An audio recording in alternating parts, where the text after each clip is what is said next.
8 महिने व्यवसाय आणि 4 महिने माथेरान पावसात पूर्ण बंद। पूर्वी माथेरानच्या नगरपालिकेवर श्रीमंतांचं हॉटेल व्यावसायिकांचं वर्चस्व होतं। माथेरानची जीवनवाहिनी बनली आहे ई रिक्षा। या ई रिक्षामुळे माथेरानला येणाऱ्या प्रवाशांमध्ये खूप वाढ झाली। इंग्रजांनी इथे फक्त 4थी पर्यंत शाळा सुरू केली, कारण त्यांना आपल्या हाताखाली काम करणारे कारकून हवे होते। इथे डॉक्टर्स आहेत, इंजिनियर्स आहेत, फार्मासिस्ट आहेत, सगळ्या क्षेत्रामध्ये आता या माथेरानचे विद्यार्थी आपल्याला दिसू लागले।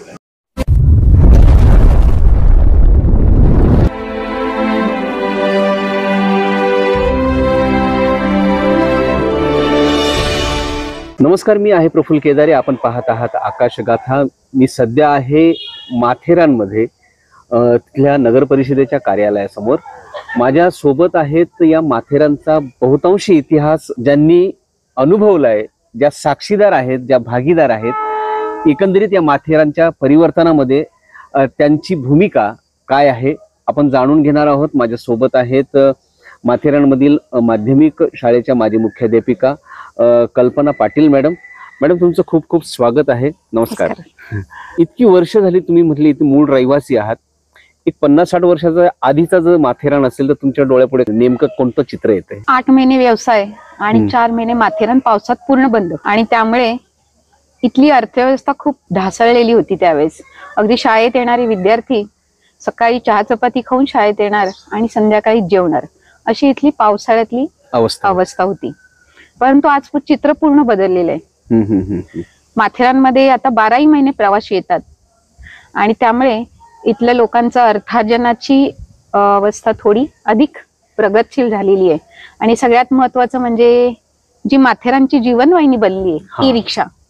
या ई रिक्षामुळे माथेरानला येणाऱ्या प्रवाशांमध्ये खूप वाढ झाली आहे, आणि त्यामुळे इथल्या व्यवसायात वाढ झाली आहे, आणि इथल्या लोकांचं जीवनमान उंचावलं आहे। पर्यटन क्षेत्राचा जर विचार करू तर इंग्रजांनी खूप अनुकूल असे कायदे करून ठेवले होते इथल्या प्रदूषणाच्या रोखण्याबाबतच्या म्हणा, किंवा इथल्या वेगवेगळ्या सुविधा प्राप्त करण्याच्या बाबतच्या म्हणा, किंवा पण शैक्षणिक बाबत जसं विकास बघायला पाहिजे होता माथेरानमध्ये शैक्षणिक विकास झालेला आढळत नाही का? म्हणजे त्या कायद्यांकडे किंवा त्या एकंदरीत अवस्थेकडे कसं पाहता? इंग्रजांनी इथे फक्त 4थी पर्यंत शाळा सुरू केली, कारण त्यांना आपल्या हाताखाली काम करणारे कारकून हवे होते।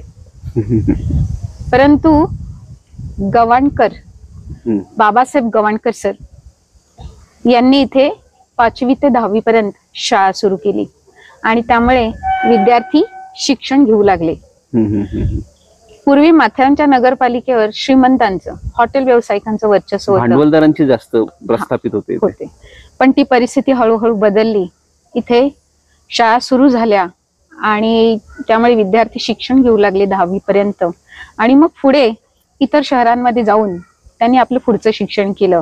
इथे डॉक्टर्स आहेत, इंजिनियर्स आहेत, सगळ्या क्षेत्रात फार्मासिस्ट आहेत, सगळ्या क्षेत्रामध्ये आता या माथेरानचे विद्यार्थी आपल्याला दिसू लागले। जो त्रास शिक्षणासाठी तुम्हाला सहन करावा लागला आताच्या पिढीला नाहीये, आताला नाहीये, कारण ई रिक्षा सुरू झाली आहे। नाहीतर जवळजवळ 7-7 किलोमीटर चालत मुलांना शाळेत यावं लागायचं, आणि त्यामुळे विद्यार्थी संख्या कमी होती। आता ती विद्यार्थी संख्या ई रिक्षामुळे वाढली आहे। अगदी माथेरानच्या आजूबाजूला जे आदिवासी पाडे आहेत तिथून मुलं 11 किलोमीटर चालत यायची, आणि 11 किलोमीटर पायी चालत जायची। बापरे, अशी अवस्था होती। पण आता ई रिक्षामुळे त्यामध्ये बदल झालाय। विद्यार्थी संख्या वाढली आहे, विद्यार्थ्यांची अध्ययन क्षमता वाढली आहे, निसर्गरम्यता आहे ती कुठेतरी अधोगतीकडे जाते, असं काही चित्र आहे का? सर, माथेरान हे ठिकाण मुंबई पासून जवळ आहे, 2 तासामध्ये येता येतं।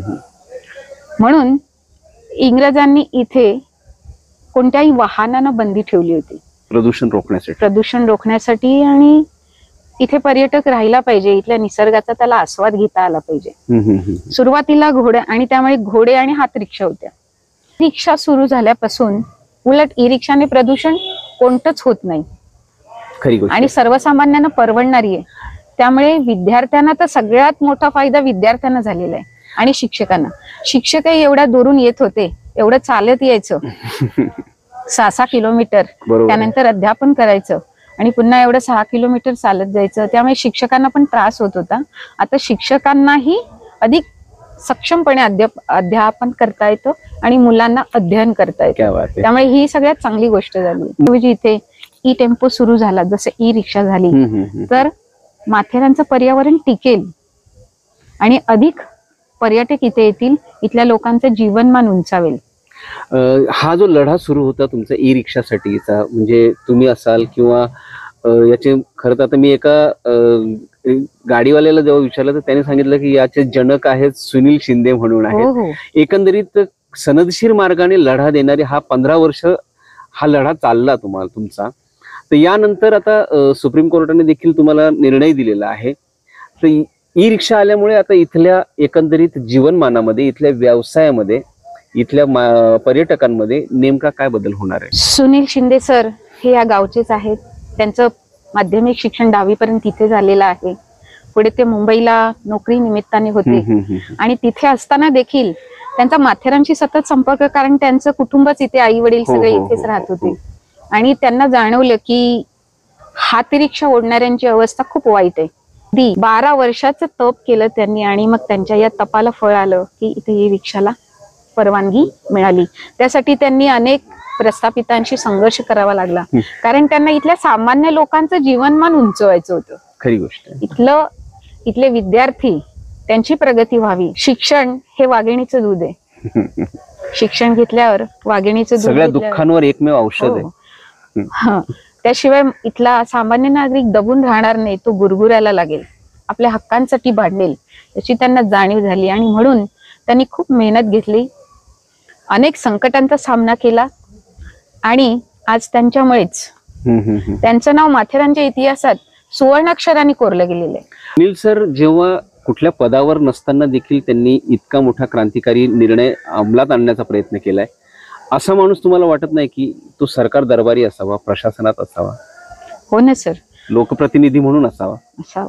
आता आम्ही सुनील सर वॉर्ड क्रमांक 9 मधून निवडणूक लढवणार आहेत आणि आमचं तर म्हणणं आहे की सुनील सरांना बिनविरोधच निवडून द्यायला हवं आणि आम्ही तसं म्हणणं मांडलेलंच आहे आणि बहुतेक तशी कृती होऊ शकेल अशी मी आशा व्यक्त करते.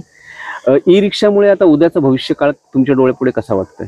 उज्ज्वल, शैक्षणिक दृष्टीने देखील आणि माथेरानच्या सर्वच आर्थिक दृष्टीने इथल्या अर्थव्यवस्थेला चालना देणारा असा हा निर्णय आहे आणि त्यासाठी सुनील सरांचं पूर्ण माथेरान गाव ऋणी राहील. क्या बात. एक माणूस एक निर्णय घेऊन एक लढा सुरू करतो, मतमतांतर स्वीकारणं आणि त्यातूनही आपल्या निर्णयापर्यंत पोहोचणं. सुनील शिंदे सारखा एक सामाजिक कार्यकर्ता अशा पद्धतीने उभा राहतो तेव्हा अनेक लोक त्यांच्या या चांगल्या कामामध्ये त्यांच्या सहभागी होतात.